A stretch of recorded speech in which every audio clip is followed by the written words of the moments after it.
your reading of how much in control Putin is of the Russian state, and whether he still speaks for the entire Russian state, or is there a growing sense among some Russian elites that it's possibly better to find somebody else who could do this? That I don't know, Rahul. There's really no sign of it. He's got such a tight control over the press, but we do see a Russian diplomat quitting.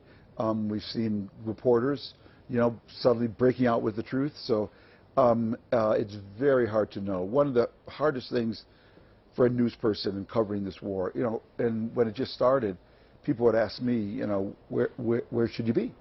And I would ask myself, should I be in Moscow? Should I be in Kyiv? Should I be in Lviv? Should I be in Warsaw? Should I be in Berlin? Should I be in Washington? And I came to the conclusion, as a reporter, there's only one place you want to be to cover this war. There's only one place that matters, in Vladimir Putin's head, because that's the only place that matters. This war emerges entirely out of his head. And the reason we all struggle to ask the questions you've asked is because none of us are in his head. But I heard Alexander Stubb, a big voice in EU, say Western media is trying way too much to get into Putin's head, and this psychoanalysis is good for columnists like you. It's meaningless because you're almost making it seem as if Putin is an irrational actor, whereas he's not, and he's convinced, his people are convinced that he's acting in the best interest of the Russian state. Well, again, what his people think, I don't think any of us know. This is a completely controlled society, And people tell me, well, but they took polls. Yeah, imagine you're a Russian in Moscow. Some guy calls you on the phone and says, what do you think of Vladimir Putin? Oh, I think he's doing a terrible job. Yeah, how do you spell your name? Ivan Ivanovich. Okay, so I don't believe any of that. That's all garbage. And everybody else, I'm not trying to psychoanalyze Putin. I'm only watching what he's doing on the ground. That's the only way to understand what is in his head. For a moment, if we were to step away from Moscow to Beijing, these zero COVID lockdowns are creating a lot of economic turmoil. Some say, as I heard last night, that China's state is so powerful and resilient, they'll pull through this. Some say, could this be the beginning of the unraveling of the Xi regime? How do you read it? Yeah, I just have no idea. All I know is what they're doing, it's very hard to see how it can succeed, because basically what China is doing is taking on Mother Nature. China's basically said, I'm going to have a national strategy for a global pandemic. Well, good luck with that. It worked as long as their vaccine worked against the Delta variant, but their vaccine is completely ineffective, virtually ineffective against Omicron. So none of their people are really vaccinated. Meanwhile, because they use this strategy of locking down everything and chasing everyone who had it, no one has herd immunity. So in America, our crazy way of doing things, and it was crazy, ended up actually serving us, because half the people didn't believe in wearing masks, so they just went out and got the disease and got native immunity, and half the people were smart enough to get a vaccine and are now at least vaccinated, so they're protected against severe disease. And as a result, we're living with the virus. Not perfectly, not ideally, but we can live with it. China has no one with herd immunity, basically.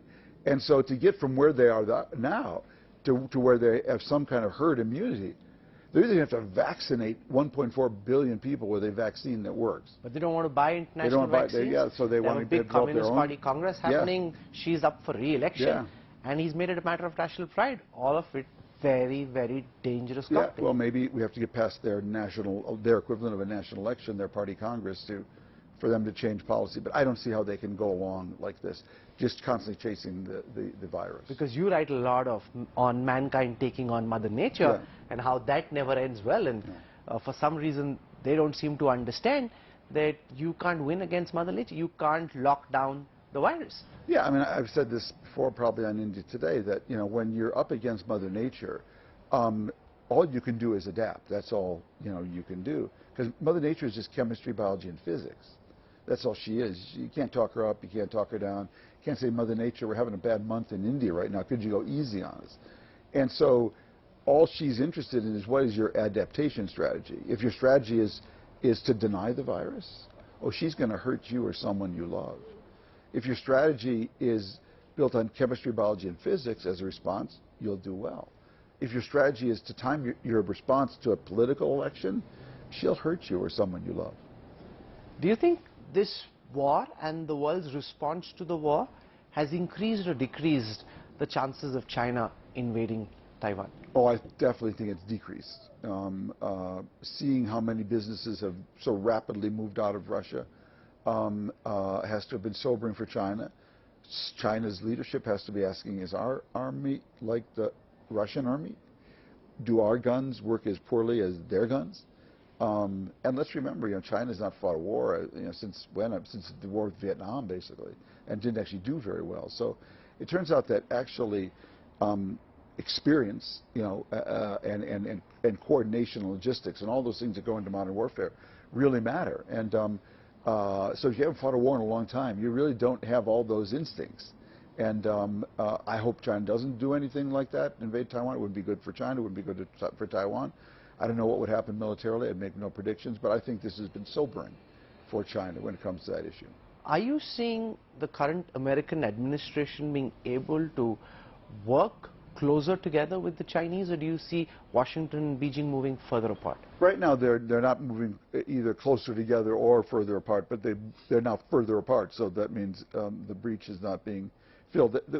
We have a problem there. There's been a breakdown, basically. They still talk to each other, but in terms of the whole U.S. China economic relationship and therefore the diplomatic and strategic relationship, I'm very worried about it. I personally don't like to use the term China. I much prefer 1/5 of humanity who speak Chinese. Let's keep the scale in mind. So before you say, let's go to war with those guys, let's push those guys around, let's freeze those guys out, let's teach them a lesson.